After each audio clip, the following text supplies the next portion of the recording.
a female lady who was subjected to such heinous crime, the moment this has happened, the government would have taken a decisive step of thrashing out the criminals. But instead, what is going on in Bengal?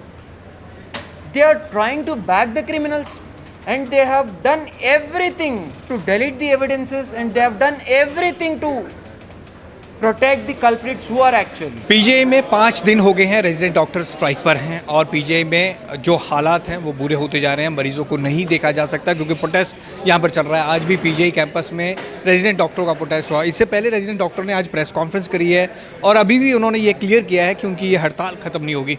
लेकिन ये हड़ताल उनकी क्यों जारी है, अब उनका रोष क्यों है, सीबीआई इंक्वायरी इस पूरे मैटर पर हो गई है। इस पर खास बातचीत करने के लिए सीनियर रेजिडेंट डॉक्टर भरत हमारे साथ हैं। इस पूरे मामले में जो कोलकाता में घटना हुई, इससे पूरा देश काफ़ी निंदा कर रहा है इस पूरी घटना की, लेकिन रेजिडेंट डॉक्टर अपनी स्ट्राइक को ख़त्म क्यों नहीं कर रहे हैं? आज 5 दिन कंप्लीट हो गए हैं। देखो सर, एक्चुअली में आज हड़ताल का 5वां दिन है। हम लोग भी ऐसे हैं कि रेजिडेंट डॉक्टर हैं यहाँ पे, हम लोग भी नहीं चाहते हैं कि हम यहाँ पे सड़कों पे आके यहाँ पे आंदोलन करें और हमारी वजह से नॉर्मल जो पब्लिक है, जो नॉर्मल जो मरीज़ है, जो कि यहाँ से हमें पता है कि पीजीआई के ऐसा इंस्टीट्यूट है जहाँ पे कम से कम आप हिमाचल, जम्मू और पास के दिल्ली, राजस्थान, काफ़ी जगह के यहाँ पे मरीज़ आते हैं और हम नहीं चाहते कि वो सफ़र करें। लेकिन आप खुद ये सोच के देखो कि यदि आज हड़ताल का 5वां दिन है और यहाँ पे अभी 2 दिन पहले देखो कि वहाँ पे the midnight of the 15th of midnight वहाँ पे जो प्रोटेस्ट चल रहा था, जो शांतिपूर्वक प्रोटेस्ट चल रहा था, वहाँ पे कुछ कम से कम 1000 से 2000 तक के वहाँ पे गूंस आके उन्होंने अटैक किया और वो चाहते थे कि इस हड़ताल को डिस्पर्स कर दे ताकि ये जो मामला है वो पूरी तरह से दब जाए। देखो, मैं इस आपके चैनल के माध्यम से एक ही पब्लिक से गुजारिश करना चाहता हूँ कि ये एक नॉट ए डॉक्टर का मामला नहीं है, डॉक्टर की हत्या और बलात्कार का मामला नहीं है। ये एक पब्लिक, हमारे जो नॉर्मल जो वुमेन है, जो कि हमारी बहन है, हमारी फ्रेंड है, उनका मामला है कि इतना जो मेरे पास में कोई वर्ड भी नहीं है कि मैं उसको इस मीडिया के सामने बता सकूं कि इतना जो हमारा हीनियस जो हुआ है, जो भी इसके ऊपर, तो उसका अभी तक कोई भी हमारे पास में ठोस उसके सबूत नहीं आए हैं। देखो, पब्लिक के थ्रू या आपके थ्रू या मीडिया के थ्रू हमें कुछ पता लग रहा है कि हमारे वहाँ पे कुछ फ्रेंड्स हैं, वो ये बता रहे हैं कि वहाँ पे कुछ सबूत थे जो कि वहाँ पे सेमिनार रूम था, उसको डिस्ट्रॉय करने की, जो वहाँ पे सबूत थे उनको डिस्ट्रॉय करने की कोशिश की जा रही है। ये तो आप ये सोचो कि यदि इस तरह के मामले को, यदि सबूत यदि इसको मिटाने की कोशिश की जा रही है तो आप इस क्या सोचोगे कि हम कैसे हम इस हड़ताल को बंद कर दें। ये हमारी एक ही डिमांड है कि इस जो भी इसमें इन्वॉल्व है, चाहे कोई भी इन्वॉल्व हो, मैं आपको पहले से बता रहा हूँ कि इसमें चाहे कोई भी पॉलिटिकल पार्टी हो या कोई भी हमारा कोई मेडिकल भी हो या नॉन मेडिकल, जो भी इसमें इन्वॉल्व हो, उसको बिल्कुल फांसी की सज़ा हो और उसको पब्लिक के सामने लेके आए, जिससे कि ये चीज़ें हैं वापस रिपीट ना हो। क्योंकि यदि ये मान के चलो कि आज यदि इस प्रोटेस्ट को बंद कर देते हैं, आज यदि हम वापस फिर से ले लेते हैं, तो ये इसकी क्या गारंटी है कि आने वाले टाइम पे दोबारा ना हो। ये इसके लिए हमारा, और दूसरा हमारा मेन चीज़ ये है कि ये चीज़ें भविष्य में फ़िलहाल ना आए, वापस फिर से रिपीट ना हो। ठीक है, इसके लिए हम यहाँ पे सेंट्रल प्रोटेक्शन एक्ट की मांग कर रहे हैं। उसमें हम ये चाह रहे हैं कि एटलीस्ट जो कि डॉक्टर यहाँ पे government servant, government public sector में यदि काम करता है, उसको एटलीस्ट इतनी सेफ्टी हो कि वो अपने वर्क प्लेस में अच्छे से काम कर सके। ठीक है, वो यदि अच्छे से माहौल में काम करेगा तभी वो आप लोगों के लिए और यदि पब्लिक को अच्छे से ट्रीट कर पाएगा। यदि वो इस ऐसे माहौल में काम करेगा, आप बिल्कुल एक्सपेक्ट करिए कि वो बिल्कुल काम नहीं कर पाएगा और इससे कहीं ना कहीं हमारी जनता ही प्रभावित होगी। डॉक्टर 1500 रेजिडेंट डॉक्टर है पीजीआई में। अगर 1500 रेजिडेंट डॉक्टर है, सभी हड़ताल पर हैं, आपने एक प्रेस कॉन्फ्रेंस में एक बात कही कि आपको एश्योरेंस अभी नहीं मिली है, सीबीआई इंक्वायरी पे भी आपको भरोसा नहीं, रिटर्न में कुछ मिलेगा। कंप्लीट कर रहा हूँ आपके माध्यम से। मैं ये कहना चाह रहा हूँ कि मुझे आज यहाँ पे पीजीआई में 5 साल हो गए हैं ऑन एंड। और आपको भी पता है कि कुछ न कुछ पूरे होल इंडिया में कुछ न कुछ डॉक्टरों के ऊपर कुछ न कुछ वायलेंस चलता रहता है। लेकिन मैंने कभी पीजीआई जैसे इंस्टीट्यूट, प्राइम इंस्टीट्यूट में मैंने कभी ये नहीं देखा कि यहाँ पे हाफ डेज के लिए भी कभी प्रोटेस्ट हुई हो।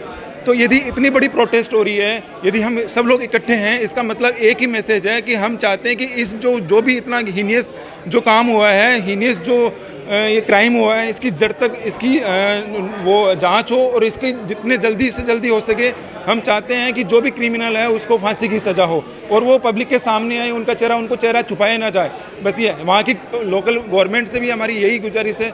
हमें नहीं पता कि क्या है उसके पीछे गवर्नमेंट का क्या है, क्योंकि देखो आप ये देखो ना कि आज 5वां दिन चल रहा है कि गवर्नमेंट ना तो खुल के सामने आके बता रही है हमें कि ना विक्टिम को सपोर्ट किया जा रहा है, ना हमारे वहाँ पे जो आरडी के मेंबर है प्रोटेस्ट कर रहे हैं वहाँ पे आके कोई ना कोई गवर्नमेंट का वहाँ पे कोई भी उनका सपोर्ट वहाँ पे आके नहीं दिख रहा है कि हम आपके साथ हैं या हम जो भी क्राइम हुआ है उसको हम नहीं होने देंगे, उसकी जांच करेंगे। ऐसा कोई अभी तक वेस्ट बंगाल की गवर्नमेंट की तरफ से कोई स्टेटमेंट नहीं है। तो आप ये क्या सोचोगे कि जब एक जिस जगह काम कर रहा है उस जगह यदि गवर्नमेंट का सप्लाई गवर्नमेंट की यदि अच्छे से वो नहीं हो रही है, यदि उसको सपोर्ट नहीं मिल रहा है, तो हम कैसे प्रोटेस्ट को अंदर ले लें? जब तक हमें पूरा ठोस एविडेंस चाहिए तभी हम इस आगे प्रोटेस्ट को ख़त्म करने की सोच सकते हैं।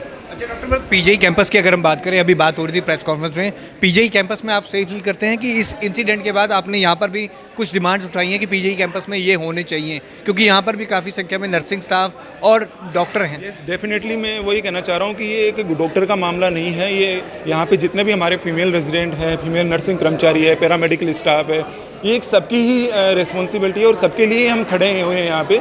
और जैसे कि हमारे यहाँ पे ऐसा है कि बाहर से काफ़ी मतलब फीमेल रेजिडेंट साउथ से भी आते हैं और राजस्थान से भी हैं, अदर स्टेट से। पीजीआई इज़ इंस्टीट्यूट जहाँ पे आपको वैरायटी ऑफ स्टेट से यहाँ पे स्टूडेंट देखने को मिलेंगे। तो हम ये चाहते हैं कि हमारे फीमेल जो स्टाफ है उनके लिए कम से कम यहाँ पे जो मेन हमें लगता है कि जैसे कि यहाँ पे पार्किंग सिस्टम है, रात को हम इमरजेंसी से मुझे भी ये होता है कि रात को आना पड़ता है। जैसे हमारे रेजिडेंट है जो जनरल सर्जरी में है, जो मेडिसिन में है, जो अदर डिपार्टमेंट्स में है, उनको रात को यहाँ पे ड्यूटी करने के लिए आना पड़ता है और वो रात कभी भी आ सकते हैं। ऐसा नहीं है कि वो जैसे 8 to 5 वाली ड्यूटी नहीं होती डॉक्टर की कि चलो आज 5 बजे खत्म हो गया तो नहीं आ पाएंगे। रात को यदि 1:30 बजे भी पेशेंट सिक हो जाता है तो 1:30 बजे भी आना पड़ता है और 1:30 बजे भी यदि रात को ओटी में लेना होता है तो आना पड़ता है। तो इसके लिए क्या कर रहे हैं कि हम ये कह रहे हैं कि जैसे भी यहाँ पे पीजीआई में पार्किंग सिस्टम है वो कभी थोड़ा सा हमें लगता है कि इट्स नॉट ए सेफ। तो हम चाहते हैं कि वो पार्किंग सिस्टम में प्रॉपर सीसीटीवी कैमरा हो, ना कि सीसीटीवी कैमरा और सीसीटीवी कैमरे की राउंड द मतलब उसका राउंड द क्लॉक उसकी बिल्कुल क्वेरी होनी चाहिए, उसकी जांच होनी चाहिए, उसमें उसका ऑडिट होना चाहिए कि इसकी प्रॉपर वर्किंग हो रहा है कि नहीं हो रहा है, उसका पूरा डाटा एडमिनिस्ट्रेशन के पास में होना चाहिए। एक ये हमारी है, प्लस दूसरी है कि पार्किंग सिस्टम में यदि कोई भी अनऑथराइज पर्सन आता है, जैसे मान लो जैसे कि यहाँ पीजीआई में बेसिकली क्या होता है कि आपको पार्किंग के लिए टेंडर दिया जाता है। तो हम ये चाहते हैं कि जो टेंडर पे देते हैं उनकी प्रॉपर आईडी होनी चाहिए, प्रॉपर उनका पुलिस जो भी वेरिफिकेशन है उसके बाद में भी पीजीआई में उसकी एंट्री होनी चाहिए, जिससे कि एटलीस्ट कुछ ऐसा कुछ होता है तो at least we have to reach this person as soon as possible. Otherwise ऐसा है जैसा अभी हुआ है ऐसा ही हाल होता है कि हम पहुँच भी नहीं पाएंगे क्रिमिनल की कौन था कौन नहीं है। Thank you. तो डॉक्टर भरत है हमारे साथ, सीनियर रेजिडेंट डॉक्टर क्यों प्रोटेस्ट कर रहे हैं, उनका ये प्रोटेस्ट अब भी फ़िलहाल ख़त्म होने को नहीं आ रहा है। कोलकाता की घटना के बाद इन्होंने पीजीआई कैंपस में भी डॉक्टरों के लिए सेफ़ एनवायरनमेंट मिले, डॉक्टरों के लिए क्या क्या फैसिलिटीज़ होनी चाहिए, खासतौर पर पार्किंग की जो फैसिलिटीज़ उन्होंने कहा, कई फैसिलिटीज़ यहाँ पर फीमेल स्टाफ के लिए और रेजिडेंट डॉक्टर्स के लिए भी होनी चाहिए, ये डिमांड उन्होंने उठाई है। फिलहाल बड़ी खबर हम ये कह दें कि पीजीआई में रेजिडेंट डॉक्टरों की ये स्ट्राइक अभी ख़त्म नहीं हो रही है। अगर कोई पीजीआई अपना इलाज करवाने आ रहा है तो अभी ना आए, क्योंकि पीजीआई में रेजिडेंट्स की डॉक्टर की यह स्ट्राइक अभी और चलेगी। कैमरामैन अनिल के साथ भगवत सिंह, पंजाब केसरी, जगबानी टीवी, चंडीगढ़।